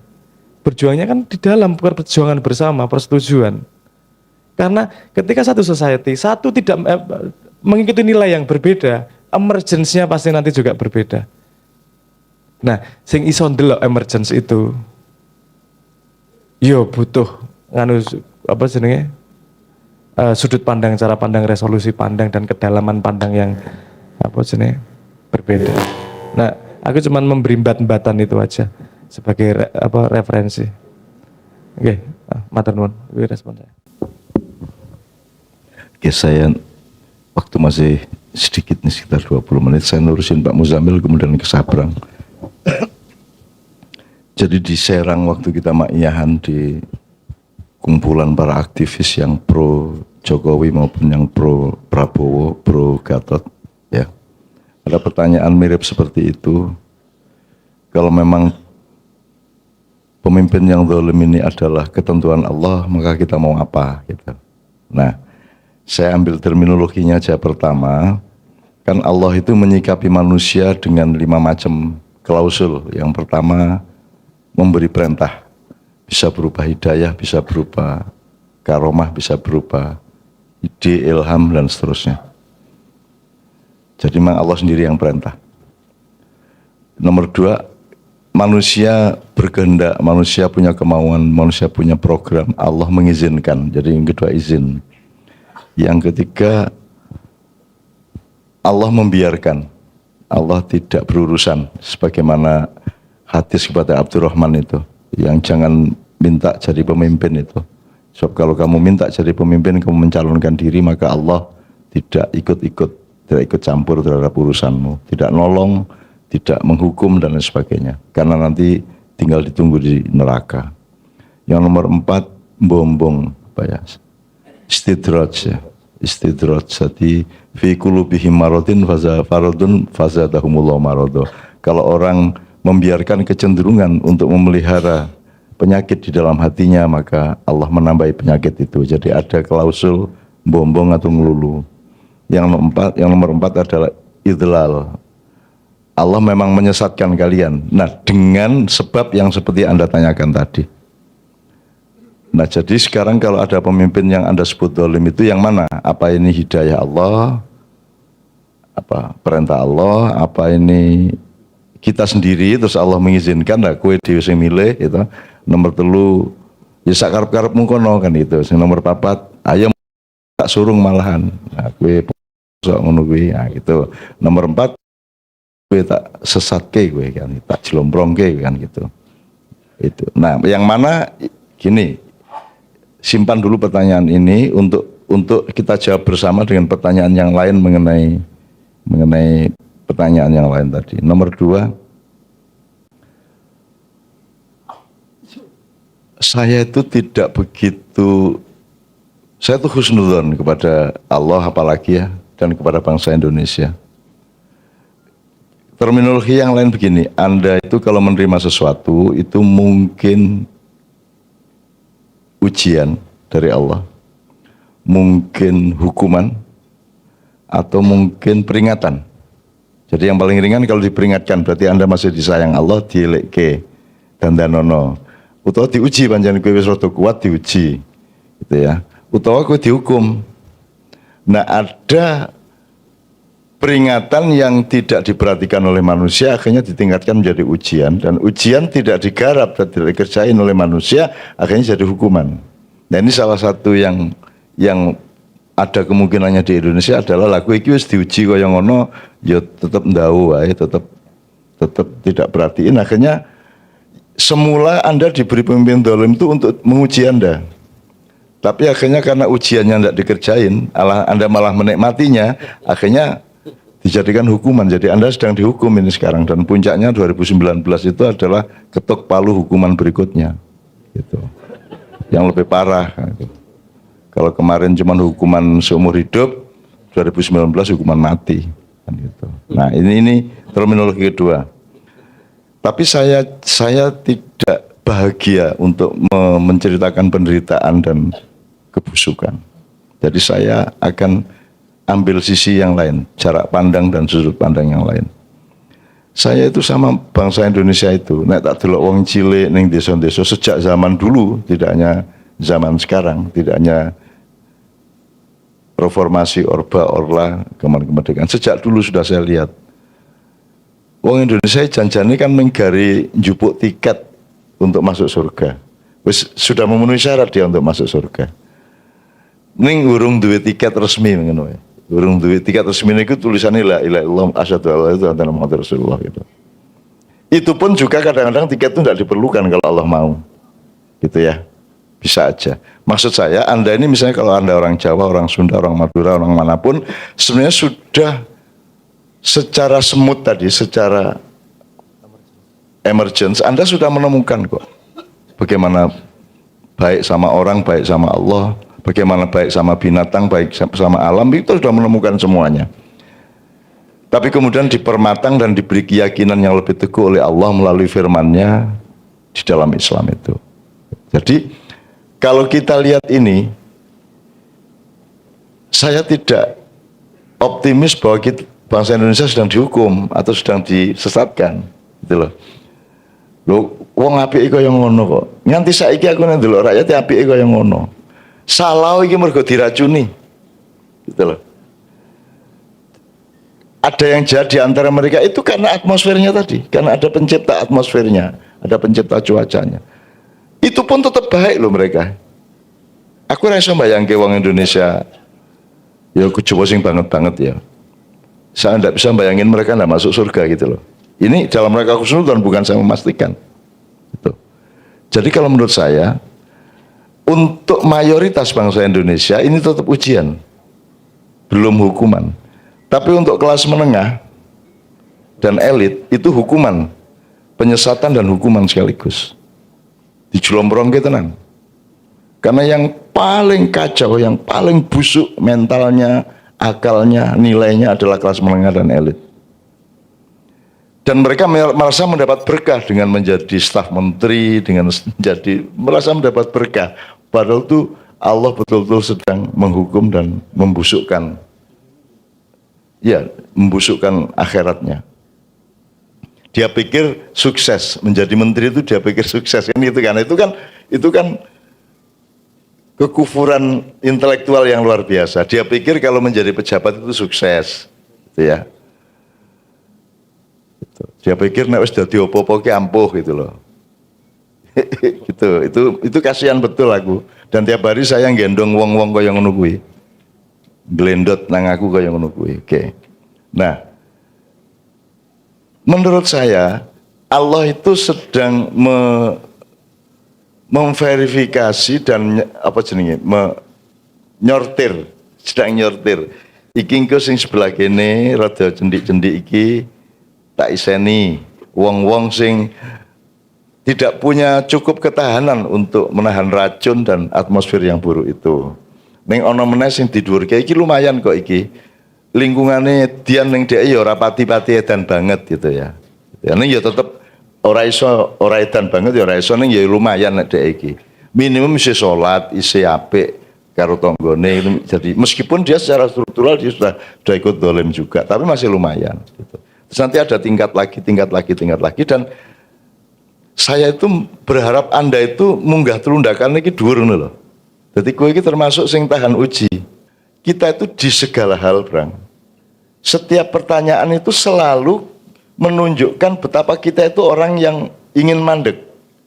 Inginnya itu iki wis bener, wis titik ngono lho. Dan itu Anda melanggar sifat kehidupan ini.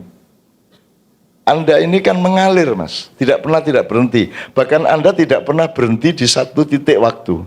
Anda berjalan terus. Beberapa makian kan saya bilang, kowe uripmu wingi apa sesuk apa saiki? Masa silam, masa depan atau masa kini? Nah, yang gue mau pikir masa kini. Masa kini kapan? Tahun ini apa bulan ini? Bulan ini. Bulan ini tanggal piro? Oke, tanggal 17. Tanggal 17 jam piro? Ya. Sekarang misalnya jam 3. Jam 3 menit ke berapa? Menit ke 33. Menit ke 33 detik ke berapa? Terus nanti detik kita perkecil lagi menjadi sekon, menjadi apa? Sebenarnya di titik yang mana Anda hidup? Anda tidak pernah tidak melangkah kok. Satu suku kata Anda sebut langsung jadi masa silam, Anda berikut ke suku kata berikut. Kowe ora tau leren. Jadi Anda itu jangan punya kecenderungan untuk mandek, untuk jumut. Kita terus menerus harus dinamis. Memang hidup itu mengalir. Makanya di Maiyah kan ada puisi rodo lebay. Hidup adalah aliran yang bergetar dan getaran yang mengalir ngono kan. Opo iku? Filosofis ya Cak ngono kuwi ya. Nek wong Jakarta wah filosofis gitu. Wong Jakarta jak mikir sithik ngono filosofis. Edan ya. Kok filosofis gitu loh. Gitu ya. Nah, Anda kan tidak pernah hidup di suatu tempat dan di suatu tempat di waktu kan tidak pernah. Saya ngomong sabrang, ketika berang sanya udah masa silam. Berang saya ucapkan langsung masa silam dia. Nah, tingkat perkecilannya seberapa untuk Anda bisa mandek di suatu titik kan tidak bisa. Bahkan 1/1000 titik pun Anda tidak bisa. Jadi Anda tidak pernah berhenti. Sementara kecenderungan manusia adalah berpikir final, berpikir mandek, gitu ya. Jadi kenapa saya bilang berpikir mandek? Gue karepmu kepingin ngerti persisnya piye to jane Gusti Allah iki lagi nguji, apa lagi ngukum, apa lagi apa ngelulu. Nah, itu semua dinamis. Untuk Anda mungkin itu wah aku lagi dihukum, iso wae. Tapi sik iki ya hukuman ya ujian ya iso wae. Oh, iki orang mengujian ya aku dielekke, iso wae. Jadi ada persentase-persentase yang harus Anda temukan pada diri Anda yang mungkin berbeda sama orang lain. Untuk orang tertentu peristiwa yang sama merupakan hukuman. Untuk yang lain mungkin merupakan peringatan, untuk yang lain lagi merupakan ujian. Tidak sama, jadi Anda tidak boleh berhenti berpikir. Nah, dinamika untuk tidak mandek tadi itu adalah kowe ojo goleki sing bener ki piye. Aku sing marake. Ayo menungso golek sing bener. Bener pun bener per detik. Benermu saiki berikutnya dia bisa tidak bener. Ya, jadi misalnya tadi pertanyaan piye Hel tadi yang pemimpin dolim tadi itu. Atau apa tadi sebelumnya?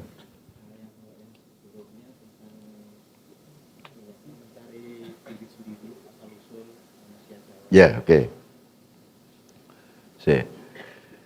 Jadi Mas, semua pertanyaan Anda itu sebenarnya yang jawab Tuhan, bukan Anda dan bukan saya. Ya karepmu Gusti Allah, gitu, langsung gitu. Ya memang kita salah satu yang harus kita sabar itu ya wes bertahan dalam kesabaran. Urung ngerti ki saiki sing bener sing ndi. Gitu loh.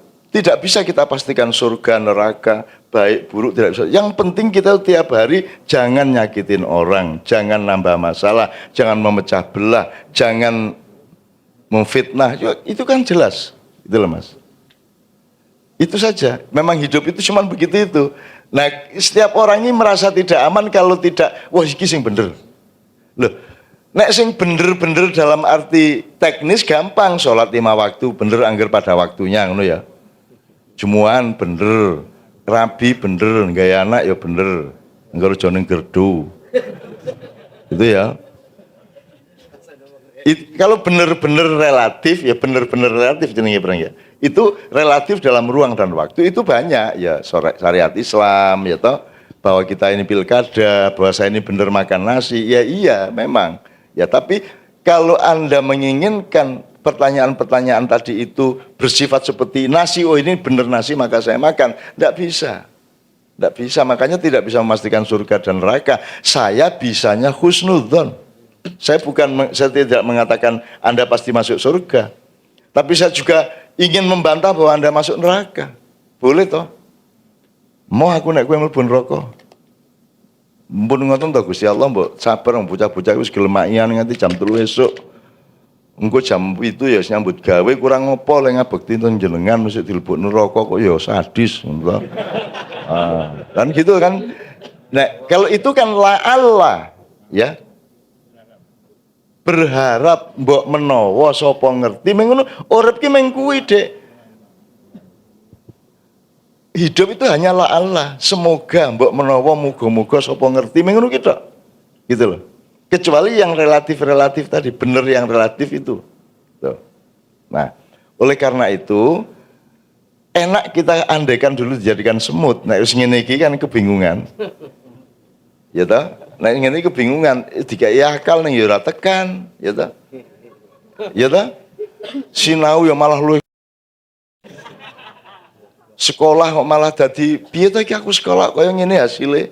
Kan gitu. Nah, itu sebabnya yang saya ke Sabrang ya, itu sebabnya Sabrang menjelaskan tentang emergence. Apa Brang? Jenenge emergence apa gue? Emergence situation. Istilahnya emergence. Nah, itu kita sudah pelajari sejak awal teman-teman dengan dua idiom di maknya. Satu, organisme dan organisasi.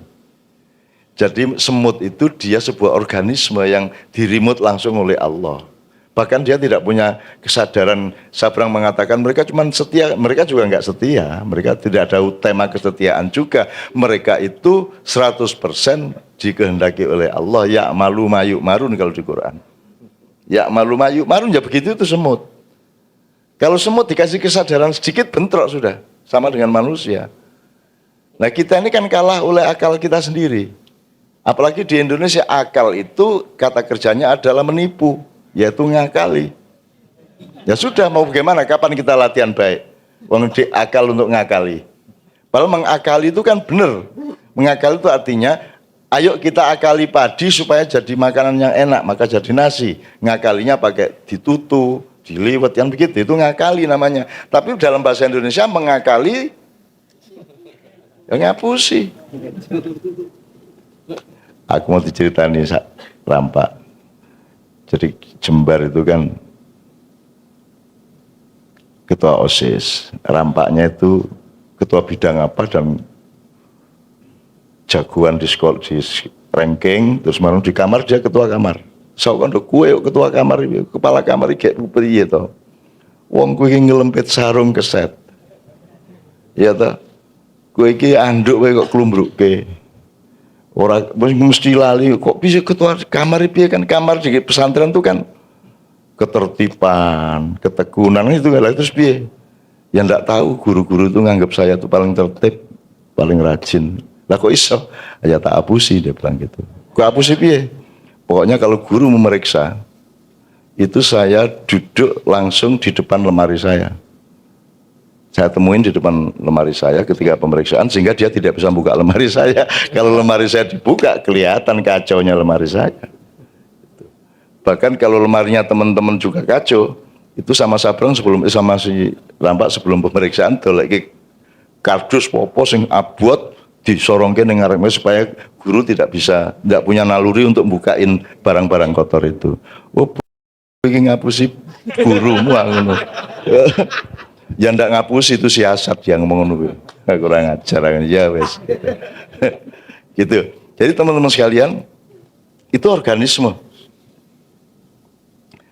Manusia ditawari akal, maka dia bikin organisasi dan tujuannya organisasi adalah untuk niru organisme. Tidak mungkin tidak niru organisme. Kamu mencapai dengan organisasi termasuk negara, manajemen perusahaan, manajemen keluarga itu untuk mencapai apa yang diorganisir oleh Allah yang kita menyebutnya organisme, padahal itu ya organisasi, cuman pelakunya Allah. Kita pelakunya kita sendiri dan kita tidak mau ada Allah. Bal-balan yang tidak nyebut Allah, National Geographic yang tidak nyebut Allah, ada ikan yang sangat indah, tidak satu pun Tuhan pernah disebut. Gitu. Tuhan tuh pokoknya disisihkan begitu rupa. Jadi saya tuh berempati betul sama Allah. Ya Allah, Engkau selalu dikucilkan ya Allah. Kok mirip sama nasibku ya Allah. Ngono Mas ya. Nah, makanya kita tadi saya bilang semut punya organisasi, bahkan saya sering cerita semut itu nanti ada pencari makanan, mencari gula misalnya empat semut. Dan selama dia mencari itu dia selalu meninggalkan jejak. Nanti sehingga ketika dia pulang ya itu jejak itu diikutin dan nanti kalau ada utusan dari ratu untuk mengambil gula itu misalnya maka sudah ada jejak yang diikutin. 4 semut menemukan gula, dia tidak ganggu, dia cuma lapor saja bahwa ada gula, dia balik ke sarangnya, lapor sama ratunya menyusun pasukan, kamu ambil tuh gula, nanti gulanya ini diambil, misalnya diangkat oleh 10 semut. Nanti di tengah jalan kalau kamu cegat dia, kamu kasih gula ember, dia tidak terpengaruh. Jadi semut itu tidak punya kerakusan. Bahkan semua binatang tidak punya kerakusan. Gitu loh. Manusia diberi akal tapi juga diberi kerakusan kan begitu. Jadi semut itu dia sudah membawa gula misalnya satu butir gitu. Nanti dia ketemu 10 butir yang tidak dia ambil. Lho ngono kok menungso ki aksane takwim lho. Ngono manusia itu makhluk tertinggi itu gimana? Wong karo semut kalah. Gitu loh. Ya. Makanya yang kedua idenya adalah sinau bareng, Bang. Kenapa sinau bareng? Lho sinau dewe-dewe ya apik tapi tidak akan muncul emergence, tidak akan muncul kecerdasan sosial, kecerdasan kerumunan, kecerdasan orang banyak, tidak muncul jamaiyah, ya toh? Sekarang Anda lihat, nyun sewu ya. Coba kalau pakai organisasi negara, organisasi ormas, organisasi yang sudahlah semodern-modernnya manusia, bisa enggak bikin acara jam 8 malam sampai jam 3 pagi orangnya diem, mendengarkan benar, tertib, tidak ada yang ngaco, tidak ada yang kemeriuk dewe, bisa enggak? Enggak bisa. Sudah mau organisasi apa aja, mau PBB, mau Bloomberg, mau Rothschild, mau apa udah. Enggak bisa bikin begini. Karena yang seperti saya bilang, karena dipimpin orang pinter. Dipimpin orang pinter, pinternya pinter dewe tadi itu, bukan emergence. Maka Anda coba lihat, seluruh konstitusi yang ada di semua negara dibikin oleh orang pinter, yaitu kaum elit intelektual. Sementara Piagam Madinah dibikin oleh semut-semut. Kan begitu. Itu ya. Berikutnya, Anda lihat tadi maknya. Misalnya terutama di Jawa Timur, itu kan sistem keamanannya pernah dirapatkan? Pernah ada aturan dari saya, pernah saya perintah, kamu jadi panglima, kamu yang mengamankan. Tapi kan tidak ada pengamanan insya Allah ya, melebihi Ma'iyah. Sampai-sampai si Karim menulis disertasi mengenai Ma'iyah security, ya, sebagai tawaran internasional ada beliaunya. Kan begitu. Dia nulis skripsi di Belanda soal itu. Karena iki semutnya iki jajar-jajar dewe, begitu paling depan berarti kamu tentara, kan gitu. Gitu? Langsung tentara. Dan begitu kamu di belakang, kamu menjadi asisten tentara, ibu-ibu dan anak-anak kamu kasih jalan kapan saja, di mana saja. Dan tidak ada yang tidak ikhlas. Coba bayangkan, nyun sewu saya nggak nyebut, yang namanya tentara, polisi, dan satuan-satuan tugas itu, satgas-satgas itu. Coba kemarin di Madiun itu. Jadi kalau Ma'iyah itu kesadarannya membuat ruang.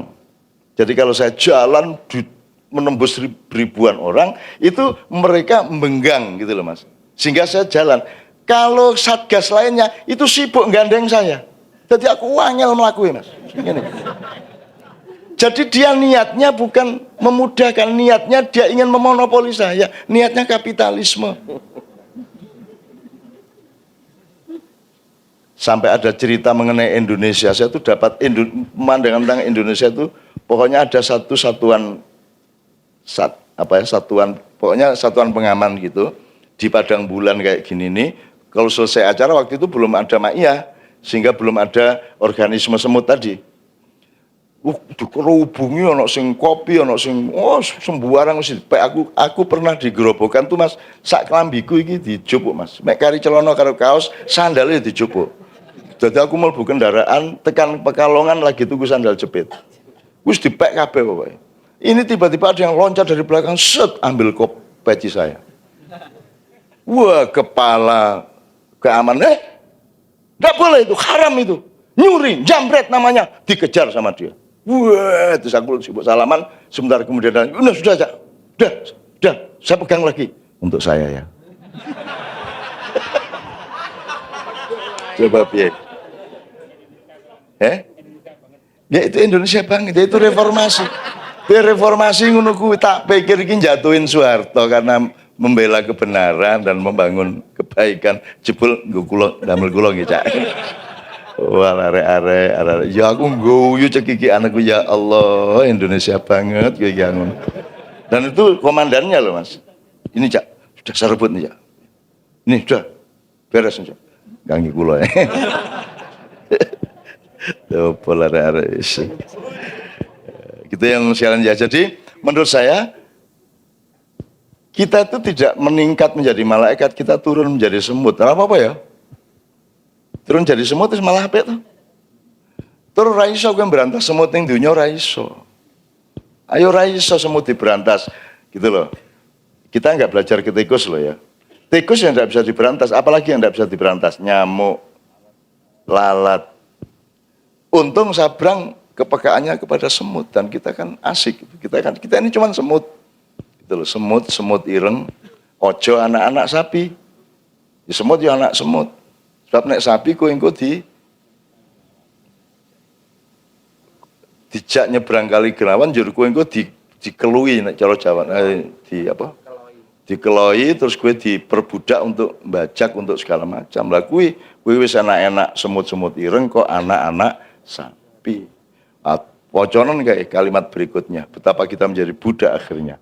Karena dia pikir kita ini berpikir sapi lebih besar daripada semut. Yang itu salahnya kan, materialisme kan. Kan gitu, dia tidak mengenal karakter, nilai dan seterusnya. Dia pikir sapi lebih hebat daripada semut. Ya sapi tidak kalah hebat juga, tapi dia punya kehebatannya sendiri sebagai sapi dan semut sebagai semut. Tapi jangan bandingkan kecilnya berdasarkan badannya. Itu. Oke, jadi saya senang sekali Anda sudah menjadi semut-semut, sudah dirimut Allah. Kan kalau Anda ke sini ini kan nek ora mergo hidayah Allah ya apa kowe ora apa di sini tidak ada gula kok. Ya toh, tidak ada gula, semut-semut datang berarti dia menghirup gula sejati dari Allah Subhanahu wa taala. Kan begitu. Nek meng gula-gula biasa kan sing teko mesti semut cilik-cilik lagi gede-gedene semene. Kira-kira begitu ya teman-teman sekalian. Bismillahirrahmanirrahim. Mudah-mudahan malam hari ini kita ora apal rapopo, ora ngerti kabeh ora apa-apa, ora kabeh kecatut ora apa-apa, tapi percayalah bahwa memorimu mencatat. Sesuk mungkin kue kelingan sing saiki kue malah ora kelingan. Jangan khawatir, amin ya rabbal alamin. Sampai ketemu pada acara berikutnya, saya tidak tahu jadwalnya, hanya tahu yang di Gresik, Sidoarjo dan Surabaya.